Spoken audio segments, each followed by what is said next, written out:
El gabinete de las reflexiones sonoras.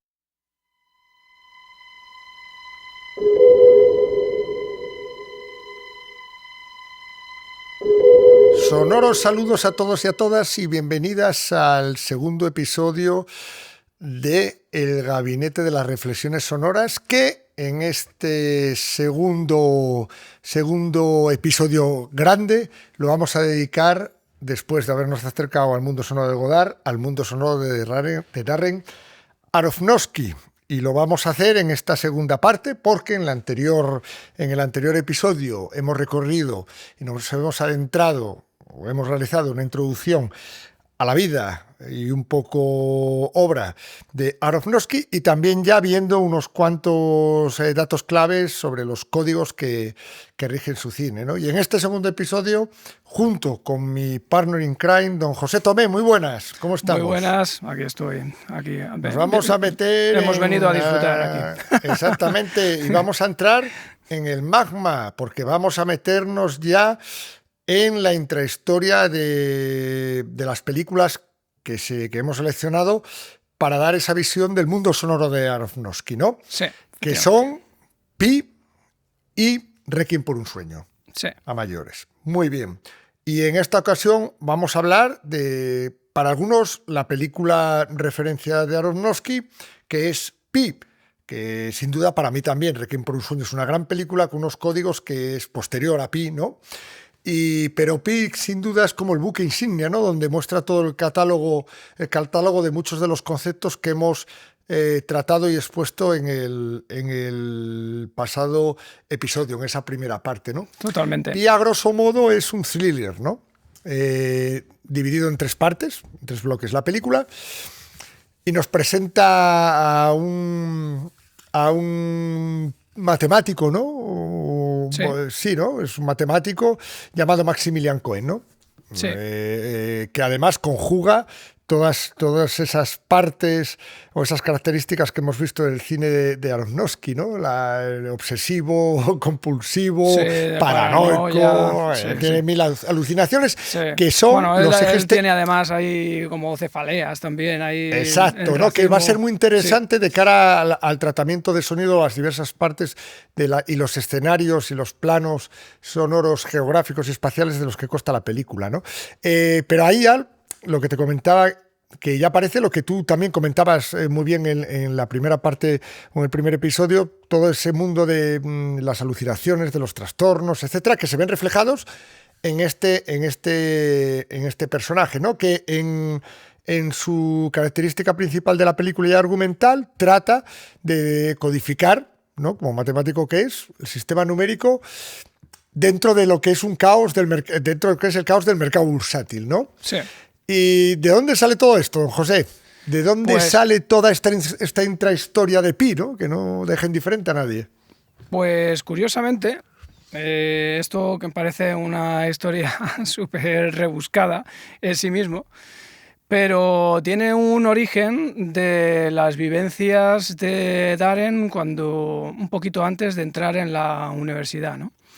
Él, que estudió biología y bueno, pues tenía muchas ganas de conocer el mundo y demás, y se fue de mochilero por Europa y por Oriente Medio, ¿no?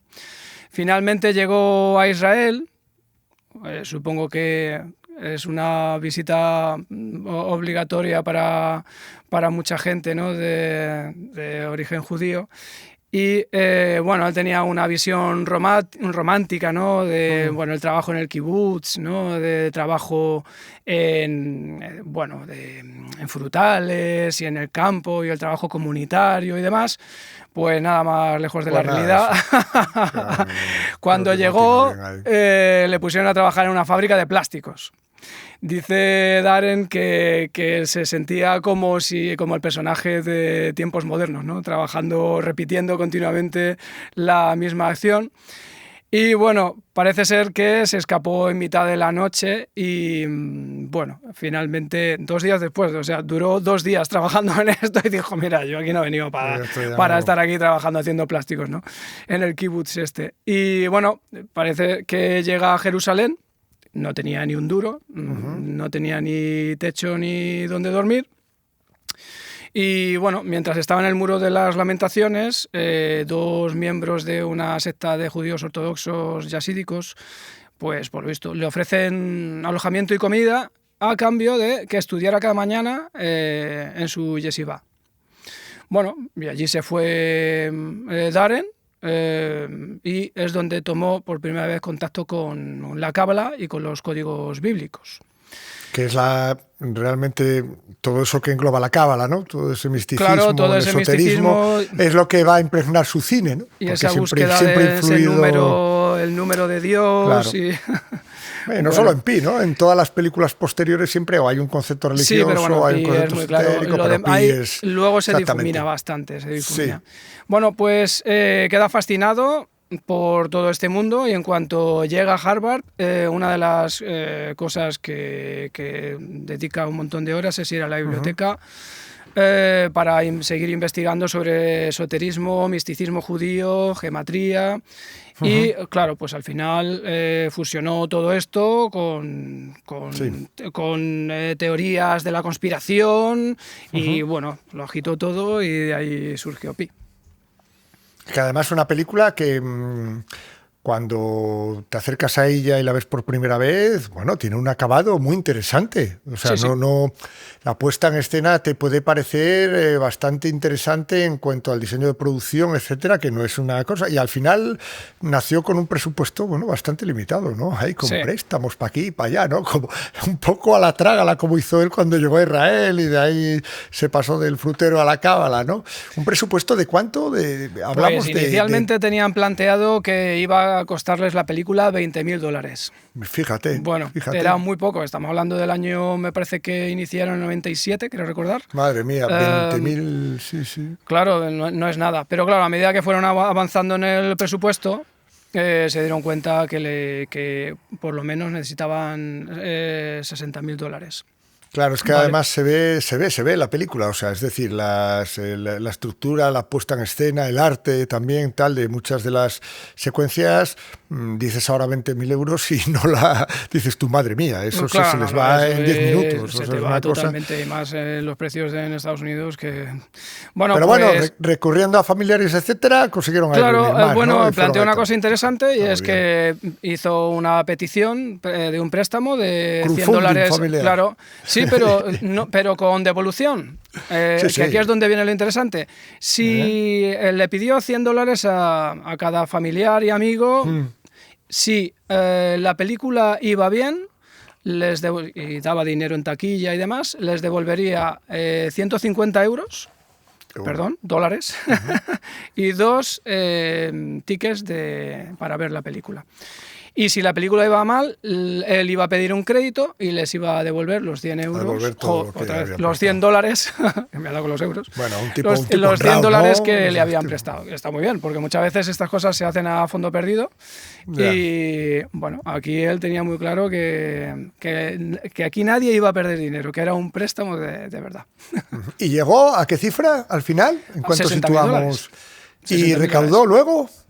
¿Cuánto fue lo que recaudó? La recaudación, bueno, claro, tras recibir el premio en Sundance, que por lo visto se cuenta que bajo la presión de Paul Schrader, que estaba en el jurado, ahí hay controversia porque por lo visto parece que Paul Schrader presionó mucho para que le dieran a él el premio. Eso es a la orden del día, ¿no? Lo vemos en todos los festivales. Sí, bueno, esto es la intrahistoria que nunca se cuenta, pero bueno, eso no quita que la película fuera interesante y premiable. Sí, pero digo que bueno, que ese tipo de presiones da igual que la película, está siempre a la orden del día, ¿no? Hay lobbies más grandes, más pequeños, pero bueno. ¿Y entonces recaudó? Al final logró vender los derechos de la película Artisan Entertainment por $1 millón. No está mal. Vale. Y la película recaudó en aquel momento $3.221.142, según declaró la distribuidora. Sí, pero bueno, en un circuito independiente casi, ¿no? No grandes salas y tal. Sí. Me parece una recaudación muy interesante. Hombre, ya te digo. El problema que tuvo es que al venderle la película a Artisan tuvo que firmarles una cesión de todos los derechos por 20 años. Entonces, durante 20 años, hasta hace muy poco, no ha tenido control, digamos, de la película, y aprovechando los 25 años del estreno, pues han hecho una remasterización en Dolby Atmos, que la ha hecho Craig Hannigan. Sí.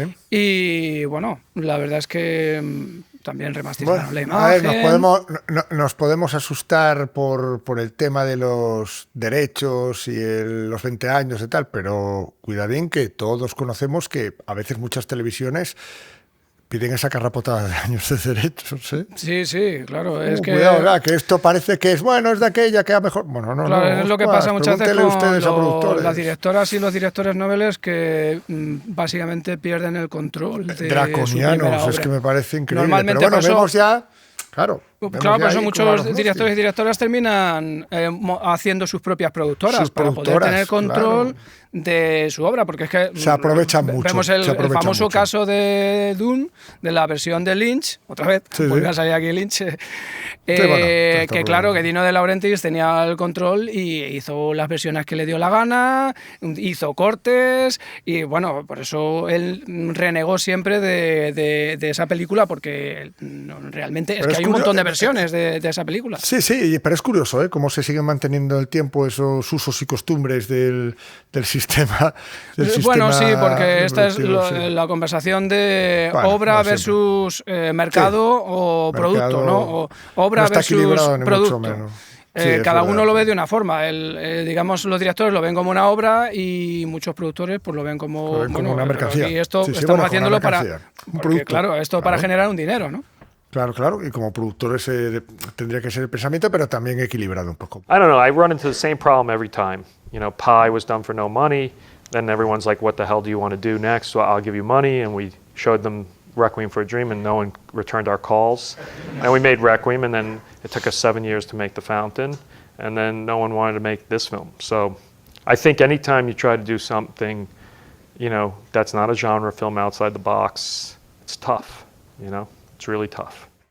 Una película que para un formato, digamos, de un presupuesto final de $60,000 se prevé que pudo haber sido un rodaje bastante cortito, ¿no? Entonces, bueno, ¿cuántos días de rodaje tuvieron que echar? Bueno, porque el rodaje se comienza en el 96, ¿no? Sí, en 96. Sí, antes he dicho 97, pero fue en 96. ¿Y qué duración tuvo? 28 días. Vamos, que fue rapidito. Casi la mitad del rodaje fueron exteriores de Nueva York, y según dice Darren en una entrevista, que la actitud era totalmente de rodaje de guerrillas. Dice que todas las secuencias del metro fueron rodadas sin permiso. Dice que ya que rodar un día en el metro de Nueva York suponía probablemente el presupuesto completo de la película. Y ese es uno de los motivos por los que nada de lo que se rodó en el metro tiene sonido directo. Entonces, claro, el tema de los metros debe ser inherente ya tal, porque rodar en un metro, aparte de que supone una pastísima, en el de Madrid, en el de Londres, en lo que sea, o sea que el de Nueva York ni me imagino, y más. Esto en el 96, ¿cómo estará la tarifa ahora para rodar dentro del metro de Nueva York? No, que hay un negocio ahí interesante. Bueno, a ver, yo puedo entenderlo, se ponen la excusa de que tienen que tener, tienen que tener gente allí y tal, pero bueno, también lo que suelen cobrar es desproporcionado. Lo curioso es que pudieron sacar adelante las secuencias, ¿eh? Sí, y además hay algunas secuencias que dices, oye, pues para no pedir permiso, ahí se la jugaron en algunos momentos. Es lo que llama la atención de la producción, que parece que por el presupuesto que pueda tener es muy endeble en cuanto tal, y no, le sacaron un rendimiento muy bueno. Te hace pensar que el diseño de producción, el tema del diseño de arte, etcétera, está muy, muy, muy, muy bien hecho para el presupuesto que tenían. Vamos. Sí, a mí me lo parece también. La única parte, digamos, que tiene sonido directo, porque los exteriores tampoco... Si en algún momento grabaron, que lo dudo bastante. Luego, básicamente, como han creado unas situaciones, digamos, más atmosféricas, muy basadas, muy centradas con música y algunos sonidos, de voces aceleradas y demás, pues bueno, toda esa parte, digamos, como si no se usara. Lo que sí que tuvo es los interiores de la película, que fueron grabados por aquel momento novatísimo Ken Ishii, que es conocido hoy en día, bueno, aparte de hacer bastantes de las películas de sonido directo de las películas de Darren, pues ha hecho, por ejemplo, gran parte de las temporadas de Sucesión de la serie. Y bueno, si para quien quiera conocer más sobre cómo fue esta etapa, hay un diario que él inició originalmente en una web que todavía sigue activa, pero de la cual ya faltan bastantes artículos, porque parece que no tenía suficiente con todas las horas de rodaje que tenían diarias, que además iba escribiendo un diario de todo lo que iba sucediendo. Bueno, pues todos esos textos fueron recopilados y han sacado un libro hace no tanto, está en inglés, que se llama Pi, The Guerrilla Diaries, que está reeditado, bueno, por la productora A24, que son los que hacen todo lo bueno últimamente. Pues un documento bastante interesante, porque ese tipo de diarios de rodaje publicados a posteriori de las pelis, cómo se hizo, vamos a decirlo así, que además en Darren Aronofsky debe ser bastante sincero. Sí. Claro, no como los de ahora, ¿no? Que pueden ser un poco más... Lo que sorprende también de este diario y de toda esa etapa es la sinceridad extrema con la que habla Darren sobre todo el proceso. Cuentan, o confiesan más bien, que no me habría gustado estar ahí, que en una de las jornadas interminables de rodaje, la más larga fue 38 horas seguidas de rodaje. Por lo visto, el productor ya les quitó la cámara, porque, bueno, es que son 38 horas, es ya una locura absoluta. Bueno, pues hablamos también de inseguridades, conflictos personales, frustraciones, las limitaciones de los rodajes de ASI, bueno, todas las situaciones que se dan dentro de un rodaje. Me lleva a pensar en una cosa bastante curiosa, que a veces mediatiza mucho el tiempo en los presupuestos, que es el tema del formato de rodaje. Pi, que se rodó, no se rodó en 16 o 35, se rodó en digital, ¿no? No, yo creo que se rodó en 16, sí. ¿En 16? Sí. Bueno, pues todavía más valor, todavía mucho más valor a la forma de sacar adelante el rodaje, ¿no? Claro. Con lo que te juegas en 16, ¿no? Claro, en 16 todavía en el 96... Bueno, a ver, a lo mejor era más accesible, caro, pero accesible que hoy en día, que Oscuas. Sí, todavía en esa época está justo como el cambio. Ya están las cámaras digitales, pero todavía no tienen una calidad y demás. Además, esta película, como es así más underground y en blanco y negro, sí, tiene ese tono en blanco y negro que le da ese grano, pues el 16 muy curioso, era perfecto. Todavía había un montón de laboratorios. Y algún día es muy interesante, por ejemplo, cómo influye también en el tema de las últimas etapas de sonido con la mezcla, etcétera, el color.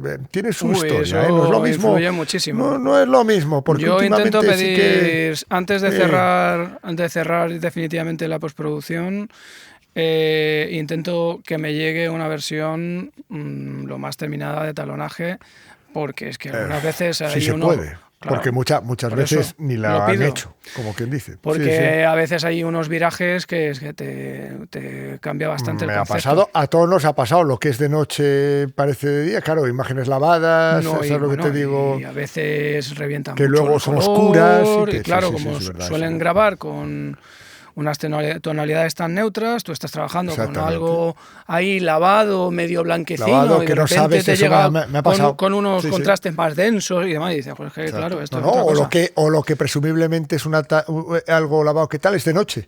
Y tú estás... Bueno, sí, eso ya, si no te lo avisan. Claro, pero que te mediatiza muchísimo porque cuando tienen las versiones de Sí, color a veces de talonaje... el montador a veces cuando ocurre eso hace muy bien en poner un noche, ¿sabes? Que te van poniendo como claro, carteles eso está bien. tú eso estás es trabajando pensando en 1000 cosas y a veces no te para.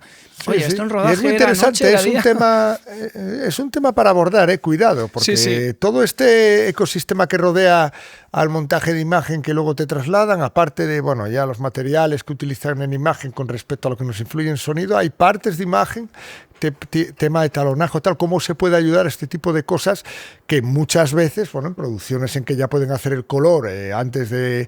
Hombre, o hacen una prueba de color antes de la postproducción, etcétera, vale, pero cuando no y lo tienen que hacer a la vez, etcétera, bueno, ese tipo de etiquetaje puede ser interesante. Sí, bueno, ahí siempre pero la referencia es el guión, igualmente. Bueno, cuando hay duda, vas al guión, a ver, oye, ¿y esto qué era? A ver, pero no tendría que ser así, porque bueno, sí que es verdad que para nosotros es mucho mejor cuanto más claras estén las ideas, tanto en imagen como en sonido, en la visión del director. Para nosotros, mucho mejor. Pero bueno, era un pequeño inciso que me llevó a pensar el tema del presupuesto, de los días de rodaje, y digo, oscuas, pues si lo ha rodado...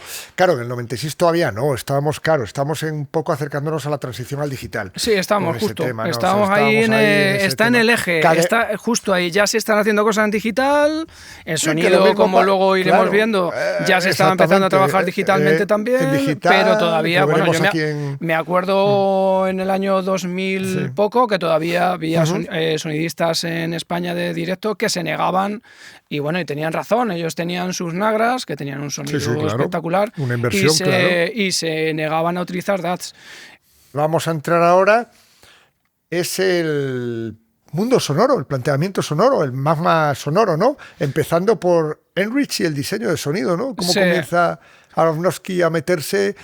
o a juntarse o a encontrarse con el que va a ser el creador sonoro de su... Pues podríamos decir diseñador sonoro, bueno, sí diseñador y compositor, ¿no?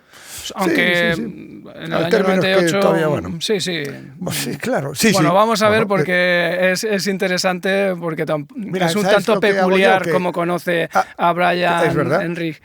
Y a Clint Mansell, al compositor. Sí, o sea, diseñador de sonido Brian Enrich, ¿no? Y compositor Mansell. Sí, que eran amigos. ¿Cómo se conocen? ¿Cómo dan con ellos? ¿Cómo dan Aronofsky con al terminar el montaje de imagen de Pi, el productor, Eric Watson, que además también había intervenido en parte del guión y además fue el productor de las 3 primeras películas de Darren, o sea, Pi, Requiem y La Fuente, ¿no? Pues nada, entró en un club de música de Nueva York buscando un compositor y allí conoció a Clint Mansell y como también estaba buscando a un diseñador de sonido, pues Clint le recomendó a su amigo Brian, que era bajista en la banda de Citas, una banda super underground de la época.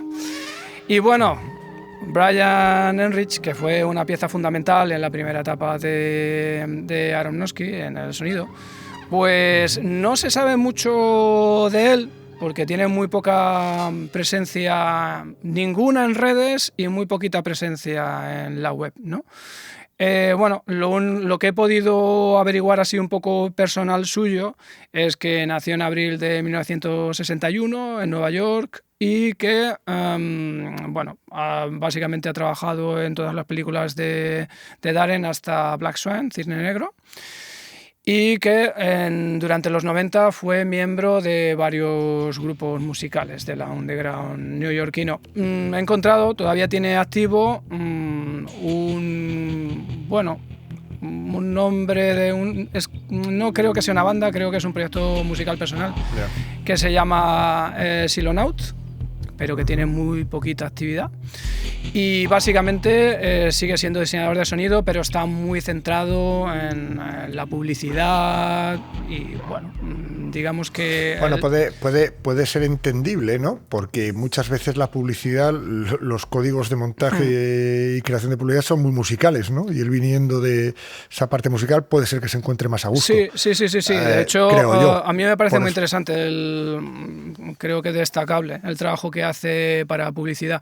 Y de hecho, pero como luego vamos a entrar un poco en cómo fue el trabajo y puede parecer que es una crítica hacia cómo se realizó y demás, creo que sería interesante que viéramos un par de ejemplos suyos de trabajos en publicidad.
¿Quieres un compositor? Vete a un club de música Claro. nocturno.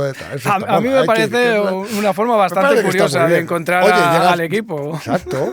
Y de hecho, pues así surgen colaboraciones, ¿no? Muy, muy interesantes. Volvemos a finales de los 90, ¿no? A club neoyorquino. Sí, ¿vale? en el que Brian tenía 36 años. Un jovencete. Y sí.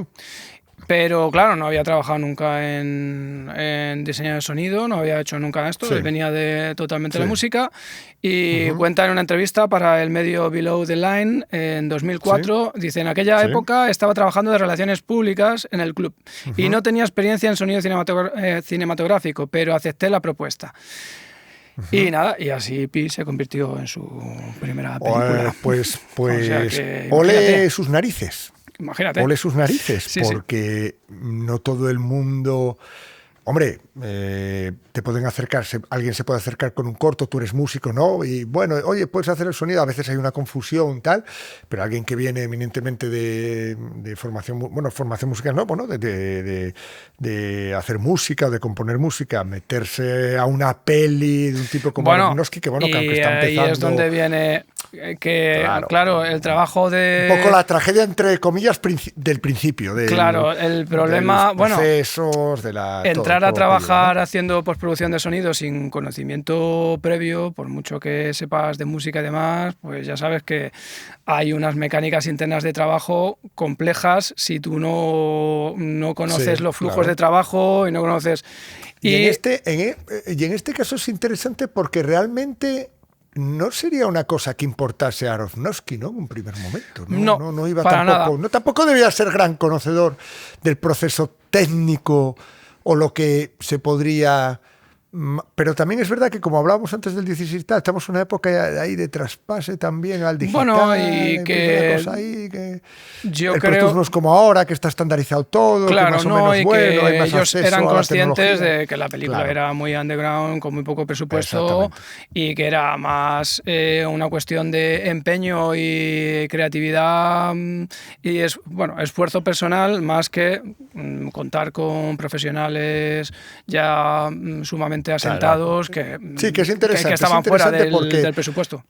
Claro, porque imagínate ese contexto en la época actual. Bueno, pues hay más, a ver, siempre hay más opciones ahora tecnológicas en las que alguien se puede acercar con un poco... Bueno, hay mucha también hay muchas más información ahora. escuelas que cada También, año salen un montón y más alumnado. información a través de las redes. Antes no, Claro, bueno, imagínate y este YouTube hombre, efectivamente ayuda claro, muchísimo. imagínate este hombre, no Pero tenía en aquel nada. momento es que, bueno, lo que era un poco eso, venía mucha gente del sector de la música y que muchas veces no tenían grupos Sí, con sí. los que no Muy les daban de interesante, comer y decían, sí, bueno, y se iban bueno, metiendo pues, en el sonido cinematográfico, sí. Exactamente. Sí, ¿Cuántos yo he entrevistado en La Bobina que convergen, entre ellos yo en parte también en mi época, de diversas ramas musicales? Claro. Sí, de haber sido músicos, tal, o tienen su afición por la música, ¿no? Y en este caso es muy curioso porque leen una entrevista, ¿no? En Beyond the Line, ¿no? Sí. Explica, ¿no? Cómo le llega, ¿no? Cómo Aronofsky le comenta y cómo se lanza, ¿no? Sí, se lanza a la totalmente. propuesta, Y claro, ¿no? ahí Lo que hablabas, hubo las algunos situaciones que problemas se dieron, para realizar, claro. Principalmente, claro, el flujo de montaje de imagen y de postproducción de sonido, pues en parte fue también por la elección de software que hizo Brian, que para mí particularmente fue un error. Pero bueno, entiendo el motivo por el que, intuyo el motivo por el que pudo elegirlo, ¿no? Y claro, Sí. como nuestra profesión está tan sumamente ligado, el sonido cinematográfico está tan sumamente ligado a la tecnología, creo que deberíamos entrar y hablar sobre el tipo de tecnología que manejaban para postproducción de sonido en esta época, ¿no? Claro, porque ¿qué nos encontramos en el 97? Pues sí, eso, entre el 96 y el nacimiento de los 97, Pro Tools. sí, Pro Tools ya estaba, pero no era pero para bueno, nada lo que era- el estándar que es hoy en día. Sadie, que en aquella época era también Era bastante importante. robusto, sí, importante. Y teníamos Sí. de Motu, teníamos el Digital Performer. Bueno, para los que estén viendo, para los que no estén viendo, mejor dicho, la YouTube, estamos poniendo aquí unas imágenes para que veamos cómo era la interfaz de estos Claro, programas, que ¿no? lo vemos ahora como es hoy en día, Sí, Pro es Tools, y arcaico. las capacidades enormes de pistas y Sí, pistas sí, y sí. pistas, pues imagínate tener de aquella, creo que eran 8 de mano el Pro Tools primero, ¿no? Sí, pues 8, bueno, creo en que los eran. años 90 Sadie Eran era el dos rey de interface los de- programas profesionales. Sí. Que era el más completo, el que más calidad Sí. daba para la postproducción de sonido, funcionaba sobre PC y ya trabajaba internamente a 32 bits. 32. Incluso podía llegar a capturar sonido a 96 kHz y 24 bits. Sí, que no estaba nada mal. No, y que, por ejemplo, Pro Tools tardó bastantes años también llegar a ese... Y cómo- sí, aquí dato anecdótico, el tema de la BBC, ¿no? Sí. 500 sistemas. Pues la Pero BBC madre tenía de Dios. ya de 500 de estos sistemas de Sadie. Madre mía, por favor. Sí. Además era el primer programa que permitía sincronizar sonido e imagen digital. La imagen. Eran pocos, ¿eh? Unidades, Sí. 500. En el propio Madre mía. ordenador y sin remotos externos, que ya sabes, Ya. no sé si te acordarás lo que era trabajar arrastrando un Betacam o un Super V o madre mía, es que Un era Super C, una lentitud, Madre mía. mucho ánimo. Tenías que tener una paciencia. Ahora mismo, a la velocidad que estamos trabajando, madre mía. Es impensable, no podríamos, yo Sí, creo que sí. no podríamos, sería de otra manera, como hacían antiguamente, que salvaban las situaciones, pero técnicamente limitaban. Y hoy, gracias a la tecnología, a la técnica, a los avances, también eso ha influido en la creación. Nos Sí. permiten hacer más cosas, más rápidas, en menos tiempo, desarrollar muchas más ideas. Bueno, era otro... Sí. también Bueno, se pues hacían- son maravillosos. Sadie incluía un paquete de software que era el famoso CEDAR, el CEDAR, conocido por todos como Cedar. Y bueno, este equipo que era, yo lo recuerdo, que era, por ejemplo, magnífico para reducir el ruido de 35 milímetros del ruido de la cámara. El ruido mecánico de la cámara era muy bueno. Y de hecho, bueno, valía un dineral. Y de hecho, bueno, luego han sacado, hace no tantos años, sacaron también algunas versiones que tampoco son especialmente económicas, pero bueno. ¿Sigue estando? Sí, Sadie tenía todo esto. ¿Qué es lo que ocurre? Bueno, pues no tenía funciones MIDI y tenía un precio alto para la época. Claro, no cualquier persona no se lo podía permitir. Pues la versión, digamos, normal, sin el control maestro ni el control de fader, pues costaba alrededor de unos 7.000 euros en aquella época. O sea, estamos hablando de, claro, fuera de alcance de la mayoría. Uno de los programas más asequibles de la época, que estaba muy orientado a la composición y que, bueno, que lo sigue estando, es Cubase de Steinberg. Sí. Bueno, era una buena opción en ese momento para músicos porque era compatible con Mac, con PC y con Atari. Había gente que trabajaba en Atari. Hay algunos nostálgicos que todavía lo tienen. Bueno, sí, pero vamos, para jugársela, porque trabajar ya con Atari, hombre, bueno, pero bueno, de cara a música se puede componer algunas cositas, pero bueno, ya hay emuladores MIDI también, así que... Sí. Bueno, ofrecía muchas posibilidades para la secuenciación MIDI. Cubase era muy bueno, la verdad que era y sigue siendo muy bueno, bueno, de cara a la producción musical, pero luego deriva un Nuendo que a mí me parece un sistema monstruosamente bueno. El problema es que es lo que decíamos antes, al final la industria tira por un lado, que era el sistema de Pro Tools, que empezó no siendo un sistema para audiovisual, fue un sistema para producción musical. Claro, sí. Es más, cuando se estandarizan todos los estudios, quiero recordar, fue porque se hizo muy famoso el sistema que se inauguró el 32 pistas en una producción de los Tears for Fears, de un disco de los Tears for Fears en Francia, y ahí se inauguró el sistema, provieron de ese sistema de 32 pistas digitales de Pro Tools. Y ahí... Todos los estudios fliparon la leche, claro, estamos hablando del disco de Tears for Fears, ¿cómo se llamaba el disco? Bueno, el que tienen más tarde, que se grabó en Francia y tuvo una inversión de $1 millón el disco. Vale. Claro, todos los estudios vieron cómo fue el percal, el sistema, lo vendieron muy bien y empezó toda su red. Después ya se insertó en el ecosistema cinematográfico, Design y posteriormente Avid, lo que han hecho siempre muy bien ha sido pero antes un buen trabajo de publicidad. Claro, el salto al digital... mediados de los 90, etcétera, y donde estamos situados ahora con la peli de Aronofsky, venía de la producción musical, no había un sistema, ese era el SADI, el que dices, el SADI, y estaba eso, el Pro Tools, pero con muy pocas pistas, claro. Pero que era más de producción musical. Y la contrapartida también que tenía este programa en aquel momento es que costaba también, contrapartida. La versión básica costaba 400 euros, pero la versión completa ya costaba 1.400 euros. Entonces, bueno, pues ahí tenemos otra cuestión económica. ¿Cuál fue realmente el programa que utilizó Heinrich, el diseñador de sonido para Pi? Pues ¿qué eligió finalmente? Sorpréndenos. Según nuestra perspectiva actual, tendría que haber sido Pro Tools 3, que era una opción, digamos, un poquito más intermedia, que de hecho en el año 97 ya permitía 16 pistas mono u 8 estéreo, si trabajabas con un Power Mac. Sí. Y tenía un montón de plugins en aquel momento.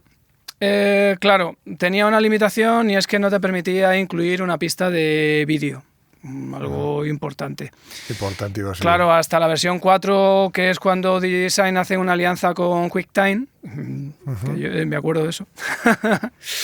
Es verdad, cuando integraron el QuickTime. Que al principio era un dolor de cabeza también, porque eso funcionaba y con las actualizaciones y otra cuestión de actualización de QuickTime y actualización de Pro Tools que tenían que ser compatibles entre ellas, y si tenías una actualización muy alta o muy baja de QuickTime, pues no podías arrastrar vídeo. Bueno, o sea, es que y fíjate que ha sido las mil cosas que he hecho siempre en Avid y Design, ¿sabes? Y ha sido un mal endémico que hasta hace bien poco, porque siempre Sí, has pegado bueno, quebraderos de todavía cabeza te los siguen formatos, haciendo- te siguen haciendo hasta cositas. que, bueno, últimamente ya va la cosa más estable, ya te puedes Sí, tirar sí. un MP4, que, bueno, por urgencia que te lo puede mover más o menos, pero antes también hasta hace bien poco era un dolorillo de cabeza, Bueno, y sigue siendo muchas veces. Bueno, como, sigue siendo como se muchas te veces, pero bueno, tuerza- más estable. En Sí. cuanto a formatos de imagen, No, más eso ya estable. sí, eso sí. Y ahora que podemos convertirlos a otros Claro, al ya puedes formato cortar el vídeo, de puedes tener NHD, varios tal. vídeos simultáneos. Bueno, Claro, pero han bueno. tenido que reconstruir el motor Sí, de sí, vídeo sí, varias mucho, veces, mucho, ¿eh? mucho, O sea, mucho. Lo que es el gran drama de Pro Tools, que siempre les ha costado un montón el tema de los avances, de cuando, por ejemplo, otros iban sí. insertando cosas muy rápido, Pro Tools es que les tardaba un montón. Sí. Un montón. Bueno, fruto un poco también de la posición dominante, ¿no? Sí, Y de sí, que sí. sabía que no tenía tanta urgencia para tal. Bueno, prosigamos. Bueno, ¿Cuál fue el software elegido? Entonces, bueno, la verdad es que DJSign ahí fue bastante inteligente para comerse el mercado. Incluso en esta época podías tener Pro Tools gratuito. Pero una versión, digamos, más completa, más potente, por así, Sí. ya requería una tarjeta PCI, lo de siempre, el hardware de DJSign, y ya pues solamente la tarjeta te costaba alrededor de unos 750 euros. O sea, ya era... Entonces, pues supongo que bajo esa situación y teniendo en cuenta que un programa que se utilizaba muchísimo en esa época por músicos era el que él eligió, que era el hoy difunto, se descontinuó en 2012, el ViaSpeak. Y pues bueno, al final decidió usar este y la verdad es que fue una idea pésima. Fue una idea pésima. Pero sí, bueno, porque un programa, lo que decías, más enfocado al tema Claro. musical, a la presentación musical, ¿no? claro, Es también hay que curioso. tener en cuenta que era muy económico, Sí. costaba unos 130 euros. Era Ajá. muy compatible con los protocolos de MIDI, muy importante, sobre todo cuando vienes del entorno musical.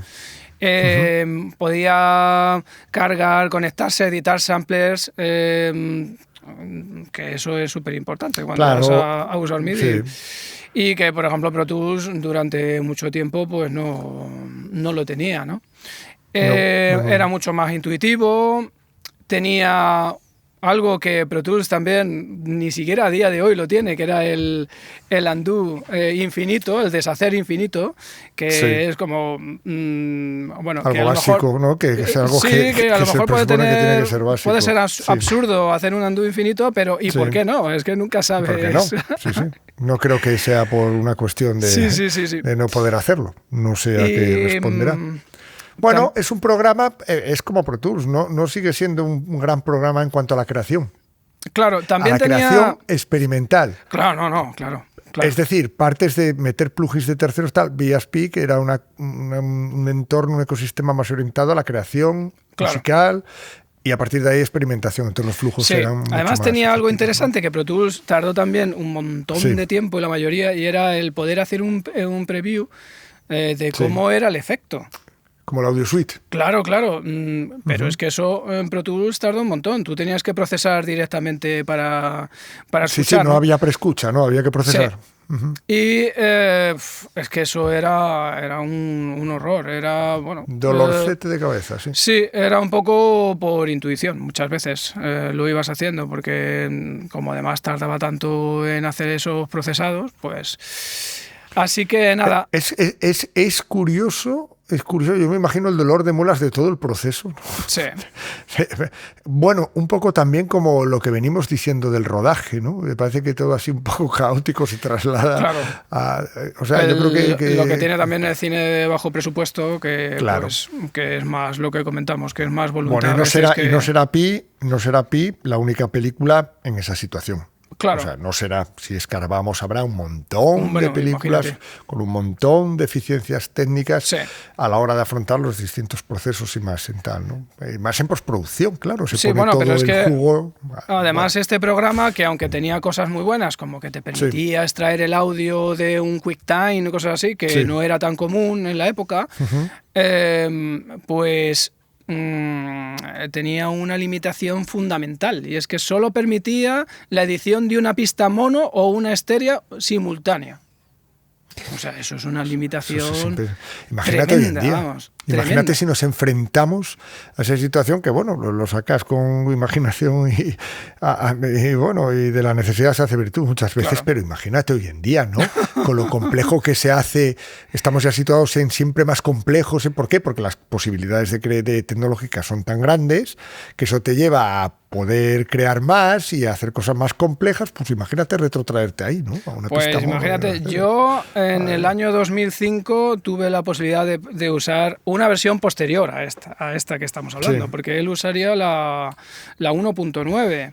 Ya. Yo usé la versión 3 del Peak Bias. Y bueno, en unas clases que estuve con el experimentador sonoro Kim Cascon, que bueno, que más conocido dentro de la música electrónica más experimental, pero también en el cine, porque había trabajado con David Lynch otra vez en Twin Peaks y Corazón Salvaje. Sí. Y bueno, aunque él usaba Max y C-Sound, Sí. los equipos que teníamos allí, que esto fue en la Casa Encendida, pues bueno, Tenían esas versiones de tenían, Peak Bias. claro, esas versiones del Peak Bias. Bueno, yo venía de usar en aquel momento Pro Tools el 5, el TDM, y claro, ahí ya tenías una multitud de pistas y ya tenías una forma de trabajo que se empezaba a parecer a lo que hoy tenemos. Bueno, Sí. cuando tenía de repente que empezar a hacer algo de sonido con esas limitaciones, era como trabajar en un colador, ¿sabes? Era como todo se iba Claro, reduciendo. un embudo, ¿no? Sí, todo claro, pequeñito, pequeñito, bueno, sí, más sí. que un colador, un embudo, efectivamente. Un Sí. embudo, pero total. Pero bueno, tenía sus cosas positivas. O quiere decir que antes de hacer cualquier sonido te tenías que estructurar muy bien el proceso. Claro, tenías que ver, bueno, pues primero hago esto, lo proceso, después de este proceso me hago otra cosa, luego después de esta cosa hago otra cosa. Entonces, bueno, era un proceso tedioso, pero como pero estaba muy fíjate que- planificado. Sí, pero fíjate que esto del batch processing, Sí. ¿vale? En este tipo de estructura todavía hoy se da y en algunos plugins que te querrías ver.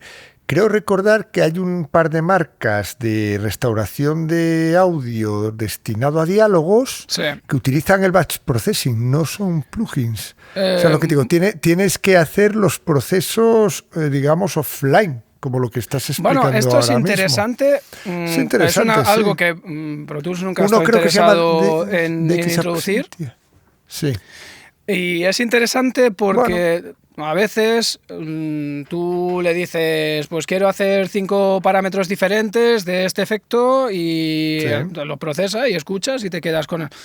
O sea, digamos que es un trabajo en paralelo y no un trabajo en lineal a la hora de crear un efecto, aunque también, bueno, eso es si quieres dejar un efecto Claro, cerrado. es que como estamos tan acostumbrados a ir en tiempo real. Claro, escuchando, pero lo que ocurre modificando, también es escuchando, que modificando, dejas un claro. montón de efectos abiertos Claro, y en algún claro, momento claro. del proceso, Claro. a no ser que lo mezcles tú, tienes que Tienes cerrar que ese proceso, porque cerrar tú eso, le llegas a exactamente. una mezcladora a un mezclador con un efecto que tiene 10, 15 pistas y dices, ¿y ahora esto cómo lo mezclo? O O tiene sea, una clona- tiene que ir o tiene escuchando una uno por clonación- uno y bueno. en Claro, fin. o tiene una Aparte que es clonación de el- tu sistema o no. Sí, Aparte sí, que sí. es el camino, si tú tienes muy claro cómo quieres que suene, es mejor Sí. dejarlo cerrado, porque si lo Sí. va a coger otra persona y tiene toda la mezcla abierta, pues posiblemente va a sonar de una forma diferente. Que no digo que sea Claro. peor, sino que No, simplemente... pero es un debate muy interesante porque esto es este debate de siempre de que te preguntan, bueno, la separación de mezcla y montaje, que yo la abordé en muchísimas discusiones y tal, y eso ya la línea ya no es que es difusa, es queda desaparecido. Ya desaparecido, es lo que dices tú. Es decir, nosotros, claro, por ejemplo, estás trabajando en un bloque de efectos más experimental, lo que sea, dentro de ambientes, lo que sea, tal, y claro, es lo que dices, tu concepción sonora que tienes en la cabeza, con tu premezcla, cuando vas a mezclas, que la coge un mezclador, claro, ¿dónde está la línea en dejar? Es que es complicado, Bueno, y es el lo que es tiempo, muy interesante. y Bueno, el tiempo que tenga el optimización del mezclador. tiempo. Porque- En la optimización de tiempo, si lo tienes Claro, en tiempo. porque ya estamos viendo los márgenes que tienen muchas películas de mezcla. Claro, Tú claro. le dedicas Estamos en una- un sí, montón de meses de meses. a hacer una Sí, sí. ¿Y película horas? y a veces por cuestiones presupuestarias te dicen tenemos de Mezcla mezcla 3 días. o 5 Sí, días. sí. Y dices, vamos a ver. Sí, sí. En 5 días, una persona entre que aterriza en el proyecto, Prepara el proyecto a su gusto. Claro, Sí. empieza a escuchar todo el material que hay internamente, tal, intenta entender Exactamente. el diseño de Es sonido que tú imposible. estás planteando, en lo que quiere también el director o la directora. O sea, es sí, que, sí. que se te va el tiempo. Al final, Sí, sí. lo que está ocurriendo Por es... eso, claro, tendemos a premezclarlo muy bien todo para Básicamente que todo lo fluya tienes que rápido, llevar por eso cocinado, por los porque si tú no lo márgenes. llevas cocinado, el secreto para que te pegues un golpe bueno en las mezclas. Y tampoco es que Claro, el proceso de está mezcla sea un proceso barato, sigue siendo un proceso también por claro. el tipo de equipamiento, Es verdad que pero el es precio verdad por hora que- es alto. Exactamente, Entonces, porque incluye la figura del recurso humano de un mezclador, Claro. a menos que la mezcle tú. Tiene todo su historia. Sí, ha cambiado. Yo creo que antes era de otra forma y ahora sí que es verdad que con toda la creatividad que puedes hacer desde montaje, etcétera, Sí. tal, sí. Ese es un debate interesante. Lo que sí que echo de bueno, menos, perdón, es realmente todo este proceso en lote y esta forma de trabajar a veces tan limitada. A ver, a nivel creativo tenía algo muy interesante que es toda la parte aleatoria y Ya. los errores que a veces se producían claro. porque tú lo dejabas Sí, sí. procesando y a ver qué te daba. Sí, sí, sí. A ver qué te daba. A veces se le iba la cabeza. A mí me pasó varias veces con proyectos que de repente se me corrompían y me producía sonidos rarísimos y decía, ostras, espera, voy a aprovechar este momento porque seguramente Claro, no que voy lo a volver a puedes- conseguir estos sonidos de ninguna manera. Claro, Y me sí, sí, procesaba sí. cosas muy locas y ya porque sabía que en el momento en que reiniciara eso ya no se iba a dar. Ya Bueno, no se va a repetir. Sí, claro, sí. eso yo creo que se habla muy poco y hoy en día se tiene muy poco en cuenta por la velocidad a la que El error. trabajamos. Sí. Sí. Lo interesante del error, del fallo Sí, que y va, de lo que va aleatorio. que va muy ligado también al tiempo. Es que vuelvo a lo mismo, para crear en base al error o en base Sí. a las ideas que tienes, la creación necesita tiempo. Sí. Y el tiempo últimamente no es. Tú lo que puedes hacer es ser más rápido, menos rápido, porque tienes una línea de trabajo más experimental que puedes abordar ciertas complejidades más rápidas en el tiempo, ¿vale? Pero normalmente no puede ser. O sea, ya lo que haces casi es ceñirte a una estructura más normal, sin mucha creación, pero por el propio tiempo. Y para crear hace falta algo de tiempo, como la respiración de las películas. Sí. La respiración, muchas veces el tiempo entre que acabas un montaje y la mezcla es tan rápido tal que no te da tiempo a respirar la película, Sí. que también forma parte de ver lo que has hecho y también eso, buscar los errores o buscar las pruebas y la experimentación. Tienes que hacerlo como todo a la vez, ¿no? Sí, bueno, es interesante, y ¿no? últimamente a veces Tema hay del- tantas prisas que, Sí, bueno, claro. que el director llega o la directora llega y realmente ve, o mejor dicho, escucha por primera vez Sí. la película y la ve en formato grande cuando llega a mezclas.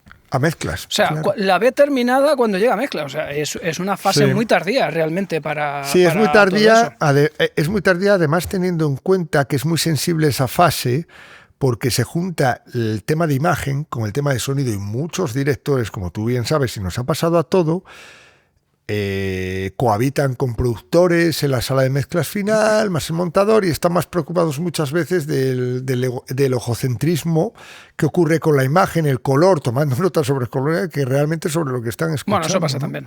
Eso pasa Claro. también. Sí, bueno, eso Sí, depende sí, un poco también muchísimo. de las personas, porque hay gente que se centra más y que en realidad.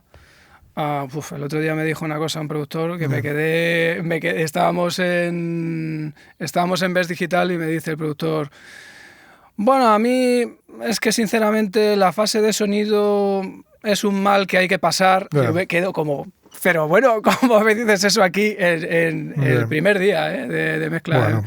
Y Bueno. dice, bueno, y luego Ya. me dijo, bueno, en realidad es que yo estoy sordo, entonces... No, bueno, no, si para mí- estás sordo ya... Sí, sí. no, Bueno, ya. luego he de reconocer que cuando terminamos y vio y escuchó el resultado y tal, dijo, oye, bien, cambio de opinión. Digo, bueno, pues menos mal. Digo, si hemos conseguido que alguien que tenía algo como tan claro que para él Bueno, era yo es como que, a un ver, proceso que había que pasar, como, madre mía. Pues sí, de eso, bueno, es que da para otro, para 10 programas. Todo esto, Bueno, bueno, esto también es anecdótico.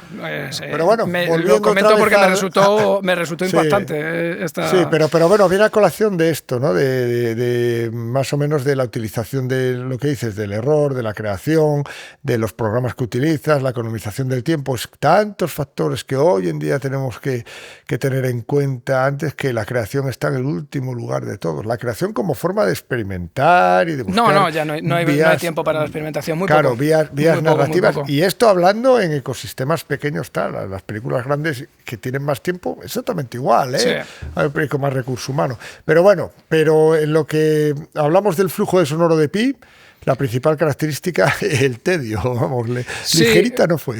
Claro, el flujo de trabajo fue lento porque, claro, como Brian el PIC tampoco permitía arrastrar imagen, él veía la imagen, pues me imagino un VHS, y en base a eso él hacía una serie de efectos que tenían una sincronía relativa. No es una sincronía como ahora podemos ir ajustado al subframe. A subframe, al sample. Sí. Entonces, para entender la cadena, por ejemplo, pues básicamente Brian creaba el efecto a ojo sonoro, sin sincronía, lo pasaba luego a una cinta DAT, de la cinta DAT, esa cinta DAT se la pasaban al montador, que la importaba en Avid, todo esto a tiempo real. Porque al fin y al cabo era magnético.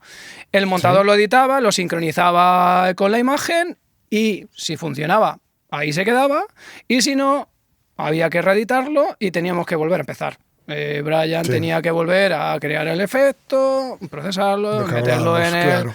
Y bueno, lo positivo que resalta Aronofsky es que hubo mucho trabajo de intercambio de material entre compositor y diseñador, entre Clint y Brian. Hubo buen rollete, vamos. Claro, sí, bueno, eran amigos de antes. Entonces, claro, por eso, que eso es bueno. Sí, es muy bueno. Rollete. Y claro, pues lograron, y es verdad lo que él comenta, porque se nota entrelazar el diseño y la composición dentro de la película, ¿no?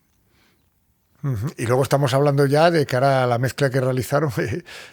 Bueno, muy poco tiempo también, ¿no? Claro, también tuvieron muy poco tiempo, pero también tuvieron a un muy buen profesional, que fue Dominique Tabela. Pero claro, es que le dieron 3 días, básicamente, para mezclar la película. Dominique es famoso porque luego, posteriormente, le dieron el Oscar por Chicago en el 2002. Para que veas. Bueno, oye, siempre quedará en el ideario de la película. Claro, bueno, perdón, no fueron 3 días, fueron 4 días. Pero 4, bueno, entre que te conoces el primero y el cuarto. Hay que tener en cuenta también que la media en aquella época de mezclas de una película estaba en 1 mes y medio. Claro, es que está 1 mes y medio. Un mes y medio, eso ya... Bueno, eso ya aquí yo ya no recuerdo, igual antiguamente pero ya solo queda en los ecosistemas de Hollywood. Sí, no sé si alguien en España... España puede mezclar 1 mes y medio. 1 mes y medio. No sé, habrá algún caso por ahí. Y claro, si hablamos ya y nos metemos después de esta parte técnica de estos sinsabores, ¿no? Pero con final exitoso en cuanto al resultado global de Pi a nivel técnico y de sus procesos, vamos a meternos un poco en el intríngulis sonoro, narrativo, ¿vale? En la estética, en la influencia, en el artístico, que además de lo que hemos visto hasta el momento y hemos puesto encima del tablero hasta el momento, todos esos códigos que utiliza Jodorowsky, cómo tiene su traslación en el mundo sonoro, que está influenciado por un montón de corrientes, ¿vale?, de impregnación sonora y musical, que se funden las dos en lo que conocemos como el mundo sonoro de Pi, que es muy, muy, muy interesante, ¿no? Cuéntanos, don José, Pi y el ciberpunk dentro de la estética y de la influencia. ¿Qué papel juega eso? Y sobre todo una producción que se llama Tetsuo, ¿no? Sí, bueno, que esto es Tetsuo- otra Tetsuo- película de culto. O esto es una Sí, película que de es culto en toda la regla, telita vamos. industrial marinera, ¿no? A mí es que verdad. es que me encanta.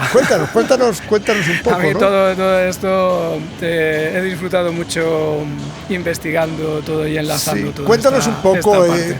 de dónde mama el mundo sonoro de Pi, de su creación, de dónde viene. Es que Pi es un cruce de caminos de muchas influencias musicales y sonoras, ¿no?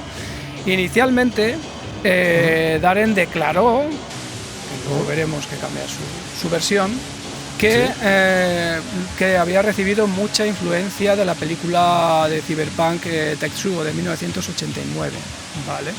Película japonesa.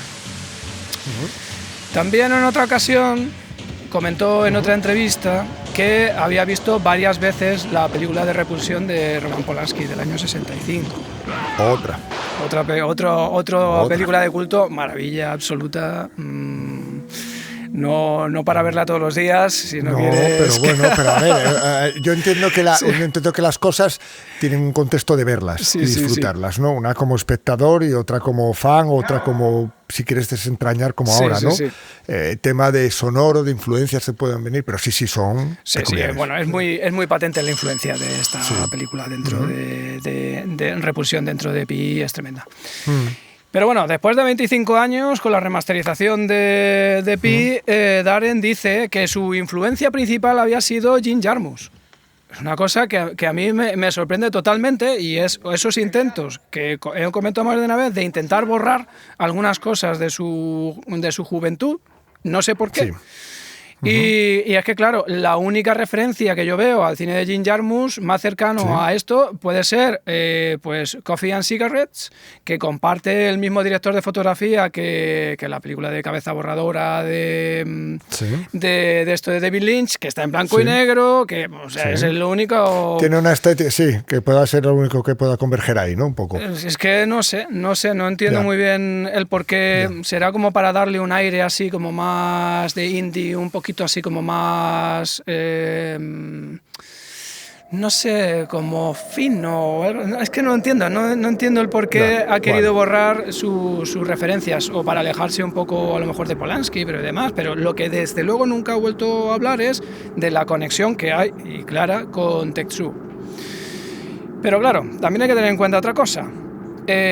Aparte de esas conexiones de Tetsuo y Repulsión, hay que tener en cuenta que Tetsuo a la vez se refleja en Cabeza Borradora. O sea, Tetsuo está influenciado por Cabeza Borradora. Y hay un componente muy industrial. Claro, y Cabeza Borradora a su vez está reflejada en Repulsión. O sea que ahí tenemos un cuarteto, si unimos ya aquí a... Sí, es curioso. En fin, una comunicación interesante, estética, ¿no? Entonces, en todo este flujo estético, pues podemos vislumbrar ahí una nube de conexiones tremenda, y para entender todo esto, pues he hecho un vídeo ensayo conectando tanto sonora como visualmente estas 4 películas, y creo que se evidencia bastante las influencias que tienen unos y otros, y a medida que se van entrelazando y comparando de alguna forma.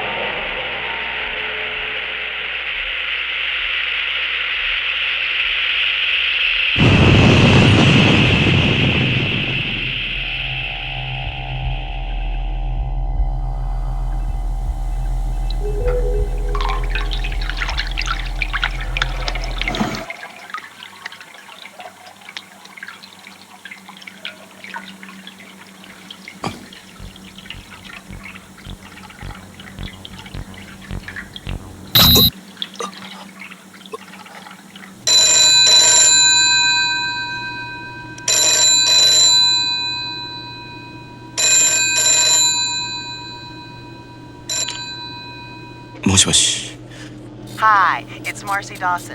You might remember me. I'm a partner at the predictive strategy firm Lancet Percy. I told you already. I'm sorry I haven't kept in touch, but I was hoping we could have lunch tomorrow.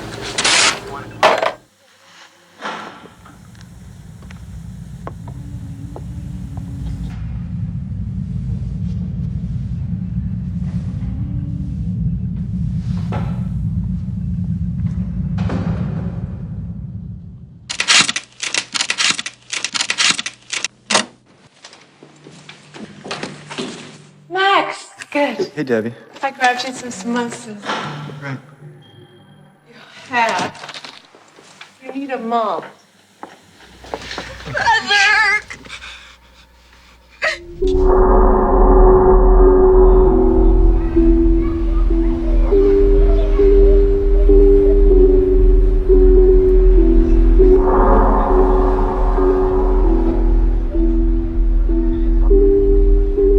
1245.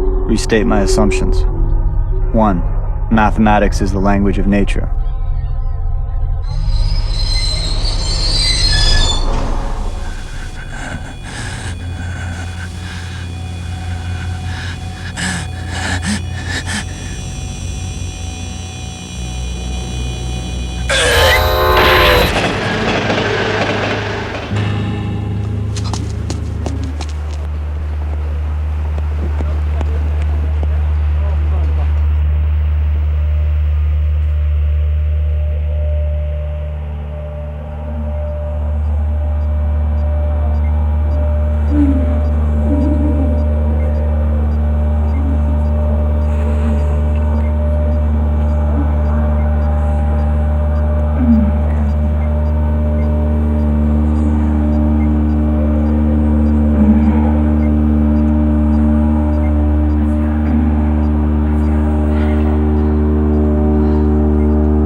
Si ves el videoensayo se nota clarísimamente mucha similitud en planos, en estética y sobre todo hay una cosa que particularmente a mí me llama mucho la atención, que es el ritmo, la rítmica de los distintos sonidos, cómo van afrontando la situación de cada personaje en su interior, y tienen todas una similitud, ¿no? Se ve claramente, ¿no? Sí, además la posibilidad de intercambiar muchas veces los sonidos de distintas películas y ponerlos sobre otras. Exacto. Funcionarían igual, ¿no? Y funcionan porque hay muchísimos paralelismos, ¿no? En las 4 películas, ahí son muy cercanas. Cuando las ves, si las ves de seguido y empiezas a desglosar, tengo un mapa Además, por ahí conceptual de similitudes. Es muy interesante porque todas navegan por aquí. todas navegan en cuanto al fondo de subjetivo de cada personaje, ¿no? Su estado mental, ¿no? Y utilizan esos sonidos para trasladar esa compulsión, obsesión, repetición, ¿no? Sí. Esa opresión, que sí que es verdad que se puede hacer de una manera, por ejemplo, cabeza borradora, más perturbadora que en Requiem. En Requiem es de otra manera, es mucho más, ¿no? Mystic, tiene un componente. Bueno, cada una tiene ¿no? Lo que decías antes, ¿no? Quizás sí, tienes razón ahí, ¿no? No es tan, cada una tiene su personalidad, pero todas tienen como una especie de un patrón, ¿no? Podríamos decir que la culpa de todo lo tiene Polanski.